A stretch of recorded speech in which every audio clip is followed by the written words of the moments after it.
tarbiyah Islamiyah, tempat berhimpun kami. Persatuan tarbiyah Islamiyah, jayakan Islam, jayakan bangsa. Dicandung. Assalamualaikum warahmatullahi wabarakatuh. Waalaikumsalam. Bersyukur kepada Allah Subhanahu wa taala dengan mengucapkan alhamdulillah rabbil alamin.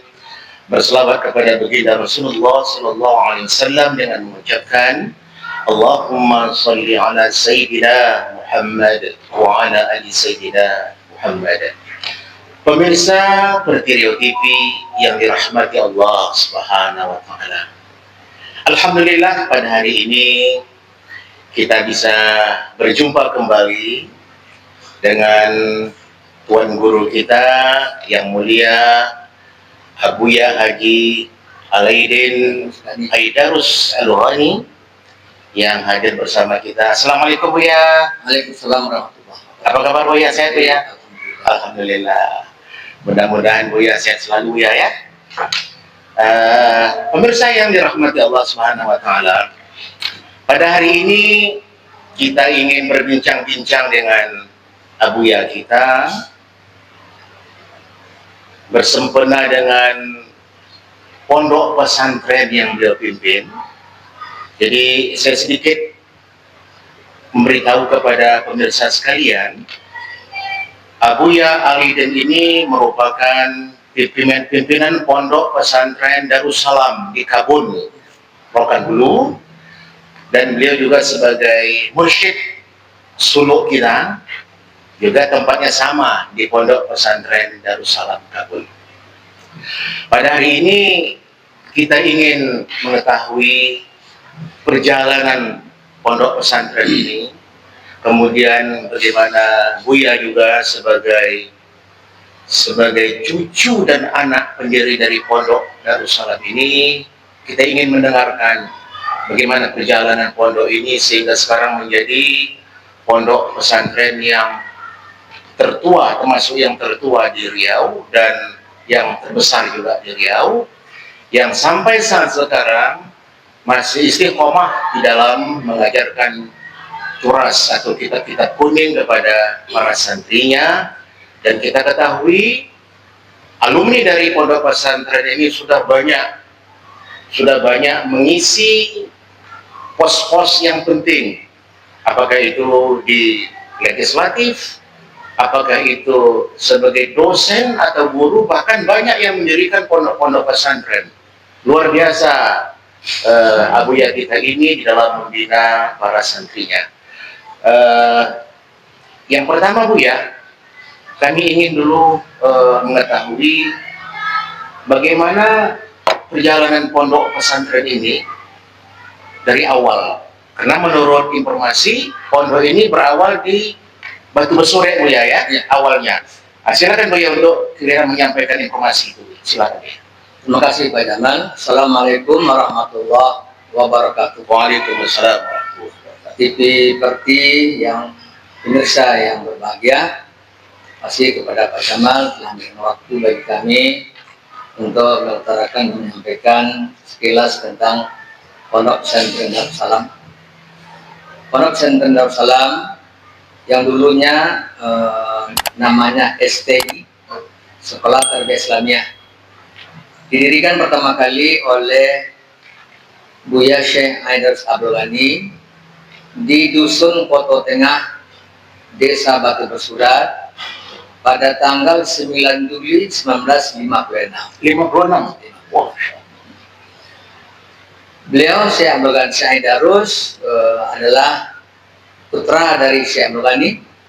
Syekh Abdul Ghani adalah terkenal sebagai tokoh tarikat dari Provinsi Riau yang bermukim di Mekah lebih kurang 15 tahun. Itu 5 kali pulang pergi. Oh, 5 kali ya? Jumlah kali 15 tahun. Setelah dia kembali ke Indonesia, beliau mengembangkan tarikat di Batu Surat dan juga sistem pendidikan non formal. Oh iya. Halakoh ya. Halakoh di surau dan ada pendidikan agama dan juga ada suluk. Kemudian anak putra beliau namanya Syekh Aidarus. Beliau sarankan belajar di Aceh, yaitu dengan Syekh Mudawali Aceh. Kebetulan Syekh Mudawali adalah murid daripada Syekh Abdul dalam bidang tarikat Naqsabandi. Oh iya iya. Jadi Syekh Abdul Ghani meminta kepada Buya Syekh Abdul Ghani supaya mengizinkan putranya untuk belajar ke Aceh. Waktu itu Buya Aidarus masih sekolah setingkat aliyah di Cakar Payakumbuh. Payakumbuh. Oh. Kemudian setelah Buya Aidarus tamat dari Cakar Payakumbuh, beliau pada awal kemerdekaan sekitar Oktober 1945 beliau berangkat ke Aceh belajar kepada Syekh Mudawali yang telah mendirikan pondok daya di sana pada 1940.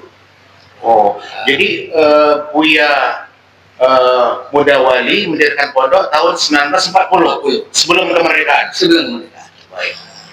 Dan Buya Aidarus diajak ke sana belajar sejak 1945 sampai kepada tahun 1956. Sampai 56. Awal tahun 1956. Waktu itu Buya Aidarus telah berkeluarga. Iya, iya. Dan saya sebagai anak putra tertua Buya Aidarus Iya, iya. lahir tanggal 17 Maret 56. 56. Iya, iya. Waktu saya lahir itu Buya masih di Aceh. Masih di Aceh? Masih di Aceh. Iya, iya. Jadi Buya Aidarus sudah punya alasan. Buya, saya pulang karena anak saya sudah lahir. Ya, itu silakan pulang. Dan saya amanatkan kepada Aidarus untuk mendirikan madrasah. Iya, iya. Dan namakan Darussalam. Maka pulang Buya Aidarus. Ya, waktu itu saya masih di Bukit Tinggi. Orang tua kebetulan Umi orang Bukit Tinggi. Setelah beberapa bulan di Bukit Tinggi, Buya dan kami dibawa ke Batu Surat. Batu Surat. Ya. Sesampainya Buya Aidarus di Surat, beliau melaporkan keinginan beliau kepada ayahnya bahwa dia akan mendirikan madrasah. Oleh Syekh Abdul Ghani dipanggil tokoh masyarakat. Nenek mama tokoh masyarakat. Dan waktu itu setelah selesai panen raya, masyarakat sudah meninggalkan gubuk-gubuk di ladang. Iya, iya, iya. Maka Syekh Abdul Ghani menyampaikan kepada tokoh masyarakat, maka masyarakat sangat antusias mendukung. Dengan kata mendukung apa yang bisa dia bantu. Maka petani-petani yang ada di situ di Batu Besar itu membuka pondok-pondok ladangnya untuk dibawa ke bangunan yang akan didirikan ini. Iya, iya. Maka dibangunlah di atas tanah di gudang 2.500 meter, jadi itu juga luas. Dibangun lokal 4 lokal. Satu lokal tuh masih 6 kali 6. Satu lokal itu dari kayu bulat tiangnya, dindingnya dari bambu. Kalau kayak kita katakan misalnya tadi, Pak. Iya, iya. Kemudian atap apa namanya? Daun. Ya, nipah. Daun. Sungkai. Oh, sungkai. Sikai. Ya. Setelah bangunan selesai, itu masih kondisi lantai tanah. Dan bangku dibuat dari batang pinang yang dibelah. Batang pinang. Yang dibelah. Iya, iya. Kemudian itulah sederhananya. Maka pada tanggal 9 Juli 1956 maka sepakatlah Mama menyerahkan bangunan dan tanah kepada waktu itu nama beliau Angkumudo Aidarus. Ya. Untuk pendidikan agama dan sebagai nazirnya Buya Aidarus dan mengamanatkan nanti kalau saya meninggal kepada anak cucu saya yang sehaluan. Ya. Kemudian kepada Ahlus Sunnah wal Jamaah. Jadi hari ini Syekh Abdul Ghani beliau menyapot, mendukung dan memberikan dukungan dan moral kepada jemaah, kepada warga, sehingga murid-murid berdatangan dari berbagai desa, dari murid anak muridnya Syekh Abdul Ghani. Iya. Maka pada awalnya bangunnya itu dibangun oleh masyarakat, sedangkan muridnya dari keluarga para khalifah dan jamaah tarikat yang adalah murid daripada Syekh Abdul Ghani. Iya. Iya. Terus bagaimana sampai pindah ke Kabul?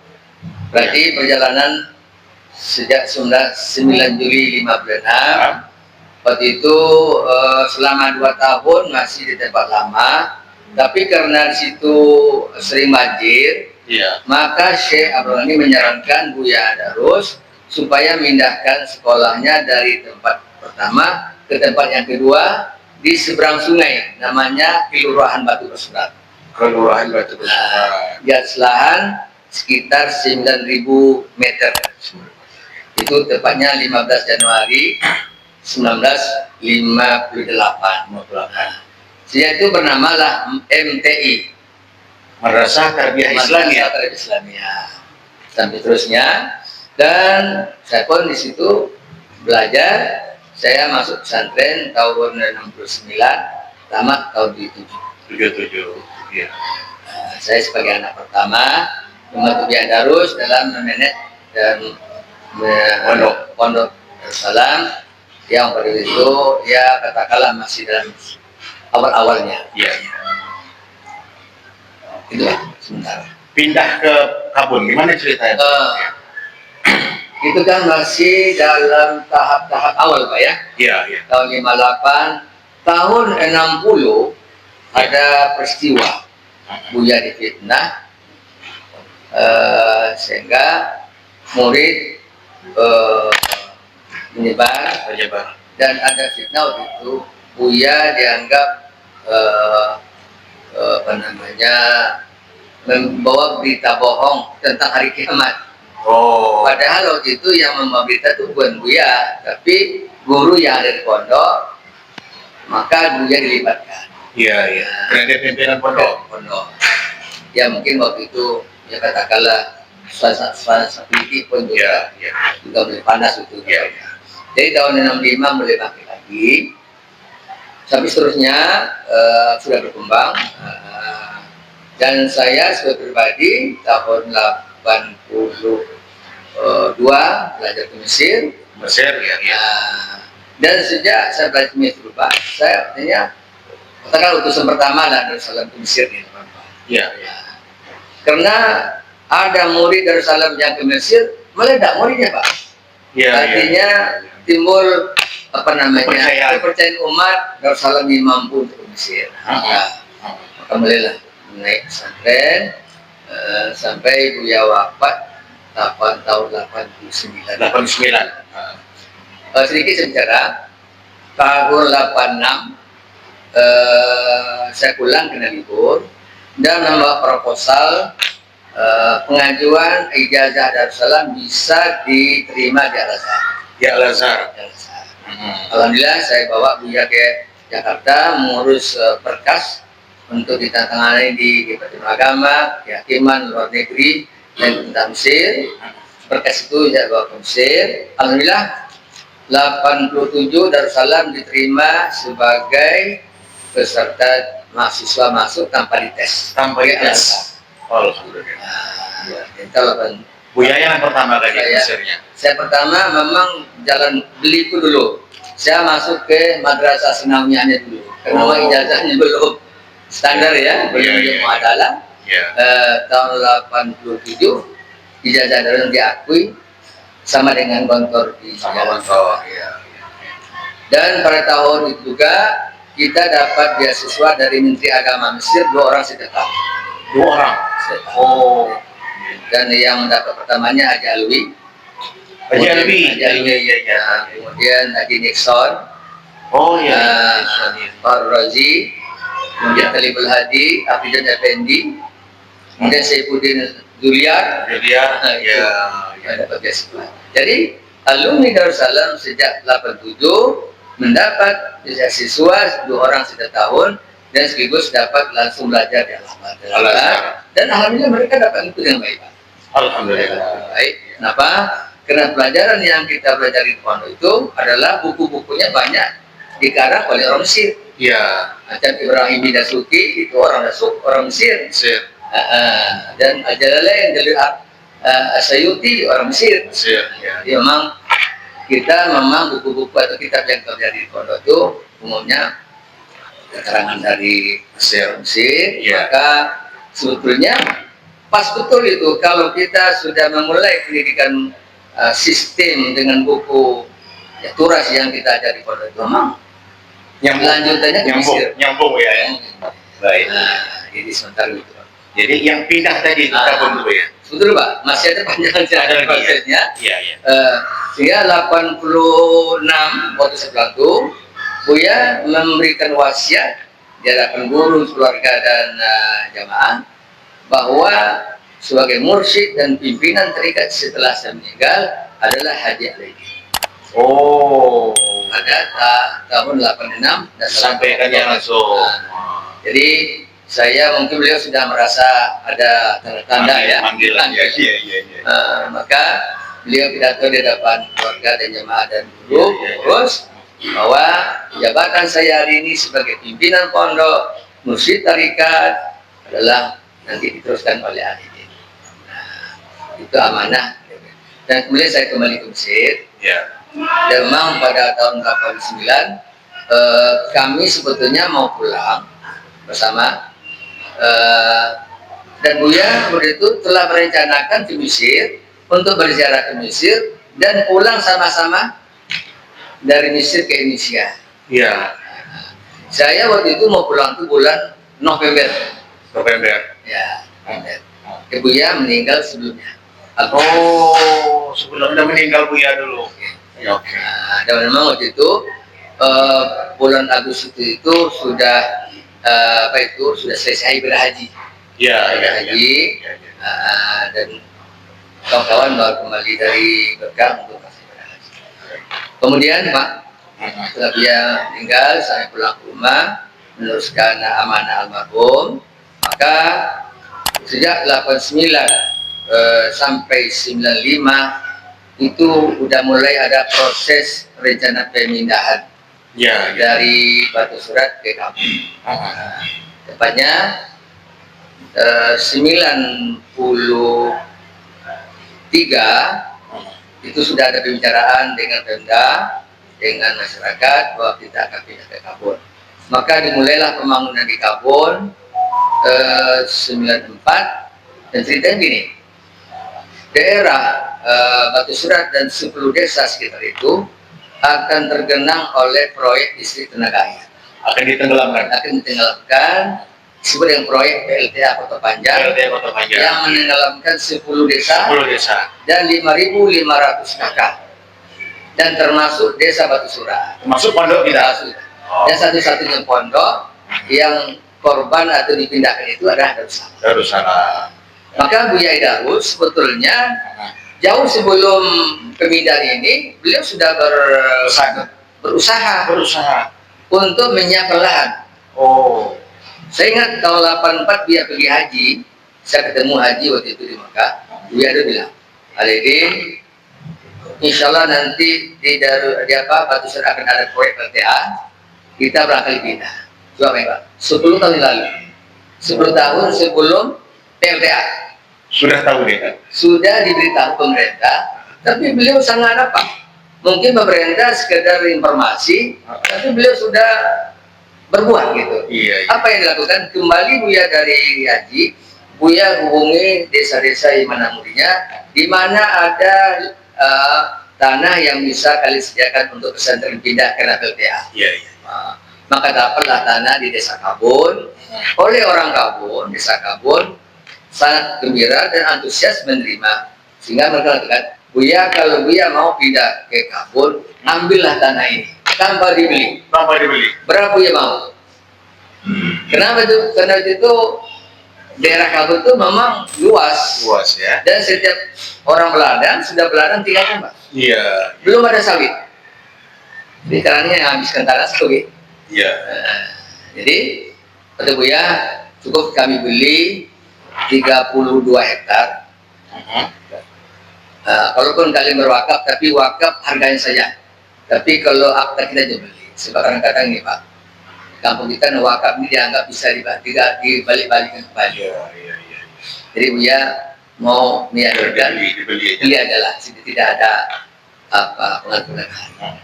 Jadi dia beli 32 hektar, 16 hektar itu untuk pondok, 16 hektar untuk anak-anaknya.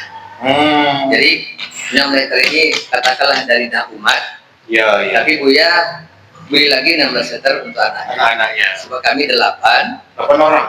orang, jadi kami dapat jatah 2 hektar per orang. Lahan. Ya. Itulah yang kami tanam setelah pindah ke Saran. Itulah usaha pertama. Iya. Jadi mengenai pindah, kita sudah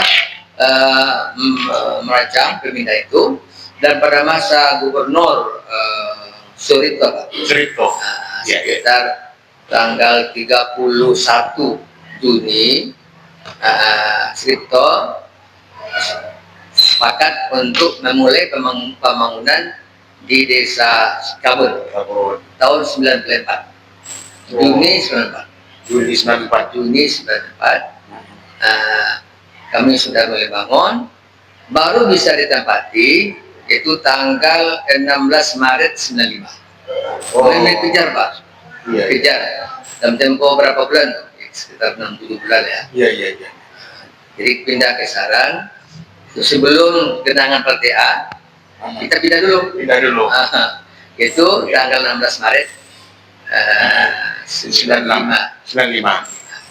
Dan Buya Aidarus, setelah kita pindah pesantren, Buya Aidarus dipindahkan dari Batu Surat ke tempat sekarang di Kabun. Sesuai amanah beliau mengatakan, kapan pesantren pindah, nanti kemana pindahkan saya ke sana. Makamnya. Sebab beliau sudah tahu ini akan mau ada PTA. Iya. Maka tepat tanggal 5 Juni 1995 beliau kita pindahkan. Meninggalnya tahun? Meninggalnya 19 Agustus 89. Tahun 95 dipindahkan. Sekitar 6 tahun. Katanya ada cerita yang mengesankan hati kita memindah itu. Ceritanya sedikit Bu ya. Jasad beliau itu. Ya. Jadi memang ini dan karena ditanya tentu kita jawab. Jadi waktu pemindahan itu ya ini ada mimpi jadi. Iya. Kalau dikali nanti saya cukup yang memindahkan jasa itu ke kota itu kalian saja keluarga jauh. Artinya orang yang ada tuh dibikin satar lah Lindo. Iya. Jadi maka kita tidak punya cerita bagaimana keadaan Buya. Dan memang kita waktu itu jam siang sudah mulai gali, tinggal beberapa sedikit lagi menjelang sampai ke jasa itu kita stop. Karena kita mau nanti besoknya jam 3 pagi kita sebelum subuh kita agak kelar. Iya.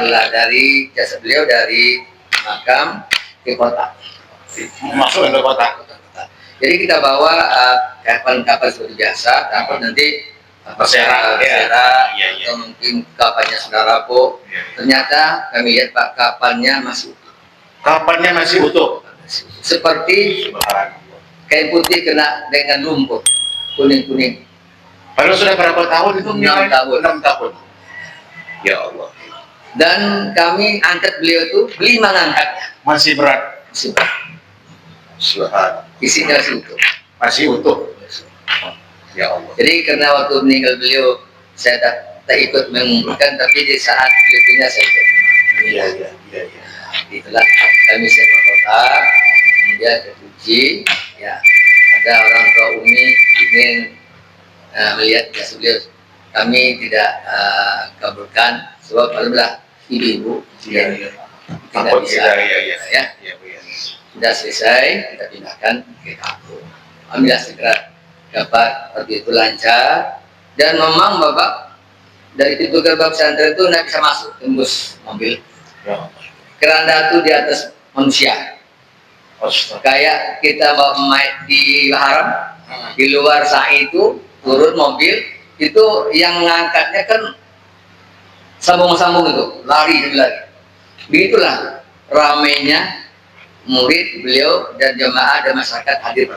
Iya, iya. Dan pada itu tenang, tidak panas, tidak dingin, redap Suasananya. suasananya. Subhanallah. Gitu. Jadi ini bisa tentang Buya Darus ya. Kembali kepada Darussalam, maka sejak tahun 90 apa tadi ya? 95 Pak ya? Ya. Kita pindah pesantren sampai sekarang. Alhamdulillah setelah kita pindah ke pesantren di Kabul, rahmat Allah Ta'ala, rupanya dengan pindah itu memang ada kita menemukan kesulitan, tapi di Bali itu ada kemudahan.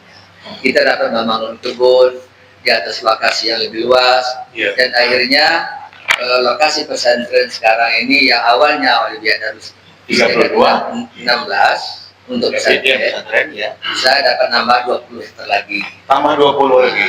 sehingga dalam pesantren yang sekarang di lokasi itu 36. 36. Alhamdulillah. Kemudian masyarakat Kabul menyerahkan wakaf dan hibah lahan di belakang pondok, ada 100 hektar 100 hektar untuk kebun dan untuk usaha. untuk usaha. Alhamdulillah. Jadi inilah Darussalam yang katakanlah tadi mungkin dari awal saya sampaikan, tujuan berdirinya pesantren Aliyah adalah untuk menjaga akidah Ahlus Sunnah, bermazhab Syafi'i dan bertarikat. Ini yang kita jaga. Kemudian sistem pendidikan dengan kulturas, kemudian dengan bertarikat. Bagi jamaah, bagi anak-anak yang kelas 2 aliyah, kita wajibkan mereka berbayar. Jadi kelas 2 aliyah diwajibkan ikut tarikat. Dan kelas 7, 6, 7 wajib mereka bersuluk. Jadi diharapkan nanti mereka sebelum keluar dari pondok, dia sudah paham makna tarikat, sehingga dia tidak lagi menyalahkan. Yang kita harapkan mereka nanti sebagai lanjut daripada biar kita ini untuk menjaga. Iya. Baik, Buya, ini memang cerita Buya tadi memindahkan jasad daripada Buya Aidarus tadi sungguh menggugah hati kita, Buya. Artinya ini begitulah Allah menunjukkan wara, seorang yang wara, yang disayang Allah, maka tidak hancur jasadnya, bahkan kain kafan juga masih utuh. Ini membuktikan jika orang dekat dengan Allah, orang yang soleh, maka Allah tidak akan hancurkan jasadnya. Ini bukti fakta. Selama kita mendengarkan cerita, tapi ini fakta yang menceritakannya adalah anak almarhum, yaitu Buya Alidin Aidarus, ayahnya Aidarus yang dipindahkan dari Batu Basure ke Kabul. Dan sampai sekarang banyak yang ziarah Buya ya. Setiap hari seminggu dari Aceh, dari Sumbar, Banyak yang ziarah. Jambi, masuk ziarah ke makam Syekh Abdul Ghani. Oh iya. Baik. Buya, selanjutnya Buya, saya ingin bertanya tentang pondok kita tadi. Yang pertama, tetap istiqomah dan berkelanjutan mengajarkan turas kita kuning. Yang kedua, bersuluk. Santrinya diwajibkan ikut bersuluk. Kemudian Buya, sampai sekarang sudah berapa alumni pondok kita? Tahu nggak kira-kira berapa Buya? Alumni kita sekitar lebih 5.000 tersebar di berbagai daerah di Riau dan Sumatera Barat. 5.000 Ya, alumni kita. alumni kita. Oh. Artinya alumni yang mereka eksis belajar dan mereka berkomunikasi terus dengan Darussalam. Iya. Artinya walaupun mereka mungkin daftar nama berapa tahun, tapi mereka merasa alumni dan tetap menjaga hubungan dengan Darussalam. Iya. Maka kita tampung aspirasi itu, baik alumni maupun jamaah tarikat dan keluarga santri, kita himpunkan dalam suatu kumpulan perhimpunan yang kita sebut dengan Rabita Darussalam. Jadi kalau Yayasan Darussalam, pendidikan Yayasan Syekh Darus, sedangkan murid dan jamaah ini sebagai wadah untuk kita bersosialisasi dan membina umat, maka kita namakan Rabita Darussalam. Iya. Kemudian dari alumni kita Buya, apakah ada persatuan alumni kita? Sejak awal sudah ada, dulu ada berbagai nama, dulu Algar namanya, dulu pernah namanya Algar atau alumni Darussalam. Sekarang beberapa tahun terakhir ini alumni Darussalam itu membentuk satu persatuan namanya IKPD, Ikatan Keluarga Alumni Darussalam. Darussalam. Nah, dan alhamdulillah mereka tuh setiap tahun saling bertemu, mengadakan acara puncak. Acara puncak pesantren itu ada dua, acara wisuda dan acara haul. Dan selalu diramaikan oleh alumni kita. Dan alumni kita ini, kalau di Kampar umum setiap desa itu tokoh agamanya alumni kita. Jadi kalau nanti ada MUI Kampar mengadakan acara MUI itu Buya diundang, karena banyak diantara tokoh agama di desa itu dari alumni Salam. Iya. Jadi Buya dianggap sepuh dan ketemulah separuh dari mereka agaknya mungkin ada alumni Salam. Iya. Dan ada juga ada yang mendirikan pesantren seperti Al-Munarah, Al-Sabsro, kemudian di Kampar Kiri, Buya Junaidi, dan di Seperti Pinang, Dr. Kasmidi, ada 15 Pak, ada 15 pondok. Itu semua yang pendirinya dari alumni Darussalam. Dan kita di samping alumni, kita juga membina jamaah terikat, ada 35 suluk yang kita bina kegiatan terikatnya. Dan setiap bulan ada pertemuan namanya Taulih Akbar yang diadakan setiap sekali bulan, dan tempatnya bergilir ke desa-desa yang dimana ada. Dan alumni seperti Ustaz Hakim ini mendirikan Adawi Azhar Adawali di Sungai Pinang, di Terantang ya. Dan di Pekanbaru banyak terdapat ada dosen seperti Dr. Pramadi, Dr. Nixon, Dr. Syafudin Liat, Alhamdulillah. Dan juga ada di samping dari dosen tuh ada di legislatif. Seperti Ketua DPR Kampar Ahmad Tridi. Itu alumni kita tuh. Kemudian anggota DPR Riau Provinsi Haji Ahmad anak Buya. Ya alhamdulillah. Dan insya Allah alumni bersepakat nih dengan Yayasan Darussalam untuk mendirikan Staisa di Pekanbaru. Sekarang ini. Dan siapkan Sekolah Tinggi Agama Islam Syekh Aidarus, dan insya Allah mulai kita laksanakan perdananya tahun 2006 ini, peringatan 100 tahun kelahiran Buya Aidarus. Jadi simpanan dengan hari lahir Buya Aidarus. Beliau lahir 26 Agustus. Beliau lahir 15 Agustus 1926. Berarti sekarang ini 2026. Jadi sempat 100 tahun. Alhamdulillah dia. Yayasan Darussalam dan juga alumni dan jemaah sepakat untuk memulai kegiatan perdana Staisa Darussalam di Pekanbaru. Alhamdulillah. Alhamdulillah. Kemudian berkaitan dengan suluk itu Bu ya. Setahun berapa kali Bu ya kita melaksanakan suluk? Biasanya. Kalau di Darussalam, jemaah Darussalam secara yang ramai Pak ya, di bulan Ramadan itu di Darussalam ada 40 hari. Berarti 10 hari sebelum Ramadan. 10 hari sebelum Ramadan, yaitu 20 Sya'ban sampai hari raya Fitri. Ya, 1 hari sebelum. Dan itu ada di 18 tempat yang di Darussalam sebagai pembina suluk yang berada di Kampar dan di Rombol. Itu di dalam bulan Ramadannya. Kemudian di bulan Zulhijjah itu 20 Zulqa'dah sampai 10 Zulhijjah. Itu hanya di Darussalam. 10 Zulhijjah ya. Baru ini. Baru ini ya.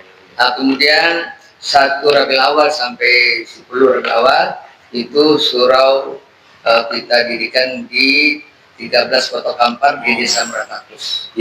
Meratakus. Siapa aja tokoh-tokoh atau ulama yang pernah ikut suluk dengan Buya?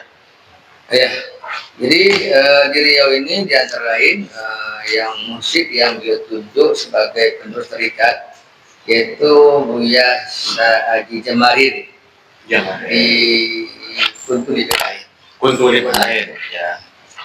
Kemudian ada musik lain lagi beliau Datuk Khalifah Mudo di Rokan sudah meninggal. Iya. Kemudian Buya Hashim di Siberwang sudah meninggal. Dan sekarang ini murid beliau yang masih aktif di Solo yaitu Buya Harmaini di Pasaman. Pasaman ya? Pasaman. Oh, Sumatera. itu masih aktif, Pak. Alhamdulillah. Dan situ ada pesantren namanya Pesantren Darussalam Salis. Oh, Nama itu diambil oleh mereka dari Buya Darus, sebab Darussalam awal itu di Aceh, Sani di Sarangkabun, Surat, Salis di Pasaman. Pasaman. Iya gitu. Dan termasuk juga beliau memberikan baiat kepada putra gurunya Syekh Wali, yaitu Buya Syekh Amran Wali yang sekarang memimpin MPTT, Majelis Pengkajian Tarekat Tasawuf Aceh. Beliau berbaiat kepada Buya Aidarus, Buya Aidarus berbaiat kepada ayahnya Syekh Amran Wali. Oh, Gitu. Oh iya. Zigzag. Dan Syekh Amran Wali ini diangkat oleh Gubernur Aceh sebagai wali syariah, Wali syariah. penasihat agama pemerintah Aceh. Oh iya. Saya dapat informasi Tuan Guru Ustaz Abdul Somad pernah juga suluk ya?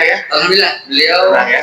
3 tahun lalu ya? 3 tahun lalu beliau termasuk juga artinya pengamal terikat, dukun terikat. Beliau juga menyapot daripada tokoh-tokoh terti. Jadi alhamdulillah 3 tahun lalu beliau suluk dari Salam. Ya, itu juga sama Pak Jamal. Ya, sama kami ya. Dengan ketua terti pusat Pak Buya Sarpi Utoro. Ya, ikut juga suluk ya. Dan memang kita ingin Darussalam ini jadikan pesantren pengkaderan tarikat. Sebab kita merasa berhutang secara moral, sebab keberdiriannya Darussalam ini dibantu oleh jamaah tarikat. Iya. Baik pemirsa yang dirahmati Allah Subhanahu wa taala, kita baru saja tadi bincang-bincang dengan Buya Haji Alaidin Aidarus yang merupakan tokoh pendiri pesantren dan merupakan mursyid tarikat yang ada di Provinsi Riau. Kalau masyarakat Perti pasti mengenal beliau karena tidak asing lagi di Provinsi Riau.